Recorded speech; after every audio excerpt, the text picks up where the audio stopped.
बिहार विधानसभा चुनाव को लेकर एनडीए में सीट बंटवारे का मामला सुलझ ही नहीं रहा है। एनडीए में सीट बंटवारा कैसे होगा? एनडीए में किस तरीके से सीट बंटवारा होगा? कितनी सीटें बीजेपी अपने घटक दल को देगी और कितनी सीटें जदयू को देगी? ये अभी भी बड़ा सवाल खड़ा होता है। चिराग पासवान, सबसे ज्यादा चर्चाएं चिराग पासवान को लेकर है। क्यों? क्योंकि पटना पहुंचते हैं चिराग पासवान और किससे मिलते हैं? नीतीश कुमार से। चिराग पासवान का कुछ दिन पहले ऐसा बयान भी आया था कि जिस तरीके से मेरा vision Bihar first, Bihari first है, तो मेरा पूरा ध्यान बिहार की तरफ रहने वाला है, मैं पूरा ध्यान बिहार की तरफ देने वाला हूं। चिराग पासवान का ये बड़ा बयान था। इसके बाद से ये हलचल तेज हो गई थी, पटना में पोस्टर लगने शुरू हो गए थे। लेकिन बीजेपी से मुलाकात, मतलब आप कह सकते हैं कि बीजेपी से डील नहीं हुई, तो चिराग पासवान किससे मिलने गए? नीतीश कुमार से मिलने पहुंचे। नीतीश कुमार से मिलने के बाद चिराग पासवान ने कुछ भी बयान नहीं दिया। जहां उनका कार्यक्रम था वहां पहुंचे और वहां पहुंच के जो कार्यक्रम से रिलेटेड था उन्होंने उस पर बयान दिया। लेकिन नीतीश कुमार से मिलने के बाद चिराग पासवान नहीं जो है पहुंचे, वो बयान नहीं दिए। देखिए, नीतीश कुमार की पार्टी जदयू 115 सीटों पर चुनाव लड़ना चाहती है, तो बच गए 128। अब 128 सीटों पर बीजेपी अपने घटक दल को कैसे मैनेज करेगी और खुद भी लड़ेगी?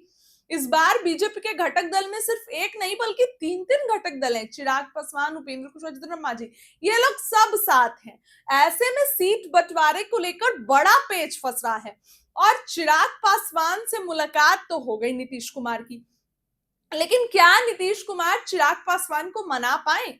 क्या चिराग पासवान नीतीश कुमार को मना पाए? ये अभी भी एक बड़ा सवाल खड़ा होता है। अब उपेंद्र कुशवाहा की भी मुलाकात बीते दिनों हुई थी। उपेंद्र कुशवाहा जो कि काराकाट से हार गया, लोकसभा चुनाव में उनकी करारी हार हुई, वो भी अच्छी खासी सीटें डिमांड कर रहे हैं। पार्टी सूत्रों से हमारे पास खबर आई कि 25 सीटें उपेंद्र कुशवाहा डिमांड कर रहे हैं। जीतन राम मांझी तो 40 कर ही रहे हैं और 60 सीटें चिराग पासवान डिमांड कर रहे हैं। तो इन्हीं सब मान मनोवल का दौर शुरू हो गया है और इन्हीं सब कारणों के कारण चिराग पासवान को नीतीश कुमार मिलने बुलाए थे। बातचीत हुई, लेकिन कितने सीटों पर चिराग पासवान चुनाव लड़ेंगे? लोकसभा चुनाव, देखिए जिस तरीके से 40 सीटें लोकसभा चुनाव में, 40 सीटें बिहार की और 5 सीटें चिराग पासवान को मिली, तो एक अच्छा स्ट्राइक रेट चिराग पासवान दिए थे। पांचों सीट पर फुल स्ट्राइक रेट, उनके सभी सांसद निकल गए। तो अब ऐसे में क्या लगता है कि चर्चाएं हैं कई जगह कि 18 सीटें, 30 सीटें, लेकिन आपसे आपको लगता है कि क्या 18 और 30 सीटों पर चिराग पासवान चुनाव लड़ने के लिए मानेंगे? अभी उनके तेवर ऐसे ही बदले बदले नजर आ रहे हैं और इसी बीच चर्चाओं का बाजार गर्म है कि कितनी सीटों पर चिराग पासवान चुनाव लड़ेंगे, कितनी सीटों पर चिराग पासवान बीजेपी मानेगी। अब नीतीश कुमार से जब यूं अचानक मिलने पहुंचे चिराग पासवान, तो चर्चाओं का बाजार गर्म हो गया, क्योंकि पिछली बार चिराग पासवान ने क्या किया था?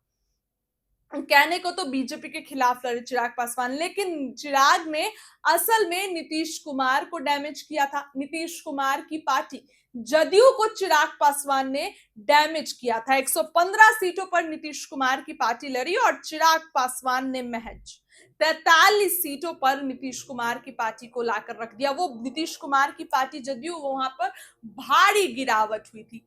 इसको लेकर चर्चाएं थी कि इस बार भी चिराग पासवान चुनाव लड़ेंगे तो नीतीश कुमार का खेल बिगाड़ सकते हैं, नीतीश कुमार का खेल चिराग पासवान बिगाड़ेंगे। लेकिन मुलाकात हो गई।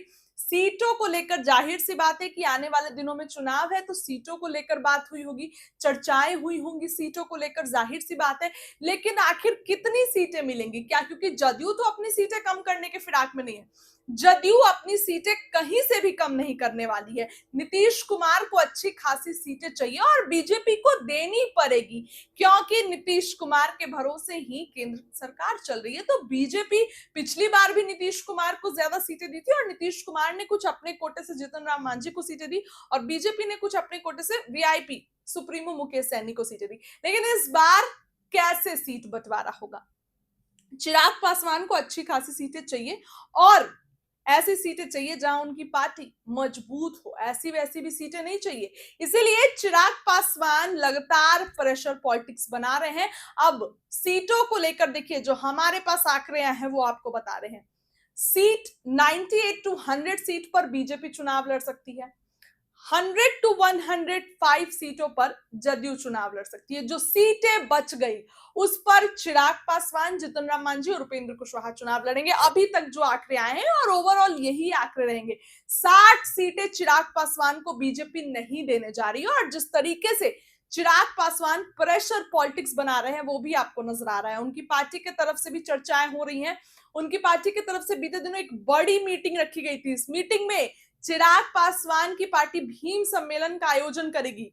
बीजेपी में रहते हुए चिराग पासवान की पार्टी अलग अपनी पहचान बनाएगी। ये सभी चीजें चर्चाओं का बाजार गर्म करती है कि आखिर चिराग पासवान की पार्टी और चिराग पासवान क्या चाहते हैं। क्या चिराग पासवान को 60 सीटें नहीं मिली तो कोई बड़ा कदम उठाएंगे चिराग पासवान? ये सभी चीजें यहां पर सवाल खड़ी करती है। हालांकि नीतीश कुमार से मिल लिए चिराग पासवान, सीटों को लेकर जाहिर सी बात है चर्चा हुई होगी, लेकिन जदयू अपनी सीटें कम नहीं करेगी। फिलहाल इस खबर के लिए इतना ही। क्या लगता है कमेंट करिए। बहुत बहुत धन्यवाद।